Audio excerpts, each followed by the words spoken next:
देने का बहुत महत्व है। और वहाँ पे जब शिक्षा समाप्त हो जाती है तो गुरु शिष्य को दीक्षा देता है। और दीक्षा इसलिए दी जाती है कि शिक्षा से हो सकता है आपको बहुत अच्छे पैकेजेस मिले, शिक्षा से आपको हो सकता है बहुत अच्छी जॉब मिले, लेकिन दीक्षा से आपको जीवन में रहने की केमिस्ट्री मिलती है। आप जीवन में कैसे जिए वो आपको दीक्षा से पता लगता है। और आपको पता होगा कि हमारे देश में अगर कोई बच्चा बहुत बड़ा भी हो जाता है, उसके पास बहुत वेल्थ भी होती है, लेकिन वो अगर समाज का ध्यान नहीं रखता और अपने माता पिता का ध्यान नहीं रखता या अपने फ्रेंड्स का ध्यान नहीं रखता, तो लोग बोलचाल की भाषा में कहते हैं कि इनकी शिक्षा दीक्षा अच्छी नहीं हुई है। उसका यही अर्थ है कि आप केवल शिक्षा पैकेजेस के लिए नहीं, स्टार्टअप्स के लिए नहीं, बल्कि समाज में रहने के लिए बहुत आवश्यक है। आपको याद होगा कि गांधी जी ने असेंबली में बोला था, my illiterate mother but wise mother told me. हो सकता है कि शिक्षा आपके पास नहीं हो, लेकिन आपके पास विजडम हो। और इसीलिए गांधी जी ने उस समय कहा था कि मेरी माँ भले ही पढ़ी लिखी नहीं हो, लेकिन उसके पास विजडम है, उसके पास दीक्षा है, और वो समाज में काम करने के लिए उन्होंने मुझे प्रेरणा दी। आपको ये भी याद होगा कि इस देश में जब हम सबसे ज्यादा गरीब थे, जब हमारे पास कुछ भी टेक्नोलॉजीज नहीं थी, जब हम इकोनॉमिक रूप से बहुत कमजोर थे, तब और जब जर्मनी के पास सब कुछ था, टेक्नोलॉजी में था, उसके पास बहुत सारी शक्तियां भी थी और इकोनॉमिक रूप से बहुत हाई था, तब भी इस देश ने गांधी दिया। और जर्मनी ने क्या दिया वो आप लोगों को पता होगा।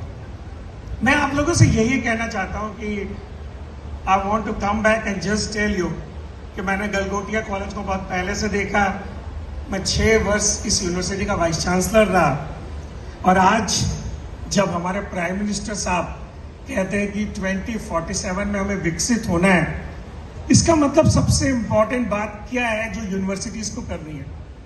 मेरे को अभी अपॉर्चुनिटी मिली, मैंने वर्ल्ड की सभी यूनिवर्सिटीज देखी, आईवी लीग देखा, यूरोप की यूनिवर्सिटीज देखी, आयरलैंड की यूनिवर्सिटीज देखी, ताइवान की यूनिवर्सिटीज देखी, चाइना की भी यूनिवर्सिटीज देखी। और मुझे जो सबसे महत्वपूर्ण बात है वो पीयूष गोयल सर ने भी एक बार कही थी कि हम जो यूनिवर्सिटीज में पढ़ाई कर रहे हैं वो ट्रांसनेशनल होनी चाहिए, उससे प्रोडक्ट मिलना चाहिए, उससे वेल्थ मिलनी चाहिए। आज ये सत्य बात है कि हम चाइना के साथ, हमारी यूथ सबसे बड़ी पावर के साथ खड़ी है, लेकिन आप सबको पता होगा कि चाइना का प्रोडक्शन 28 या 27% के आसपास है, और हमारा वर्ल्ड का प्रोडक्शन अभी भी 2 to 3% ही है, और वो यूनिवर्सिटी की लैबोरेटरी से बन सकता है।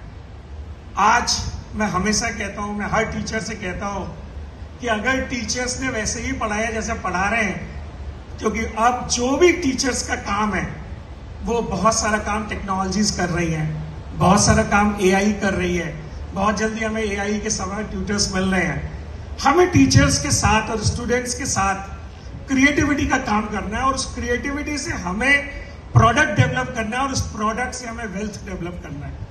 अगर हम अपने प्रोडक्ट से वेल्थ नहीं डेवलप करते और हमारी रिसर्च केवल पेपर ओरिएंटेड है, प्रोजेक्ट ओरिएंटेड है, तो हम कहीं बहुत आगे नहीं बढ़ पाएंगे। आज जब आप ग्रेजुएट हो रहे हैं, आपको बहुत ज्यादा टफ समय है। Most of your programming will be done by AI 70%। Then आप आगे जा रहे हैं, आप आगे बढ़ रहे हैं, तो उस आगे बढ़ने के लिए आपको जो है क्या काम करना है, वो करना है क्रिएटिव थिंकिंग और नए प्रोडक्ट्स बनाना। मुझे पता नहीं है कि आप लोगों में से कौन लोग मल्टीनेशनल में जाएंगे, कौन लोग अपनी जॉब्स छोड़ेंगे, कौन लोग अपनी जॉब्स करेंगे, लेकिन अगर इस देश को विकसित बनाना है तो मेरा आप सभी से ये निवेदन है कि आइए हम लोग माननीय प्रधानमंत्री जी का जो विजन है, इस देश का जो विजन है, और ये हमारे पास अपॉर्चुनिटी है डिस्रप्टिव टेक्नोलॉजीज के समय कि हम आगे बढ़कर अपने प्रोडक्ट और वेल्थ को बनाएं।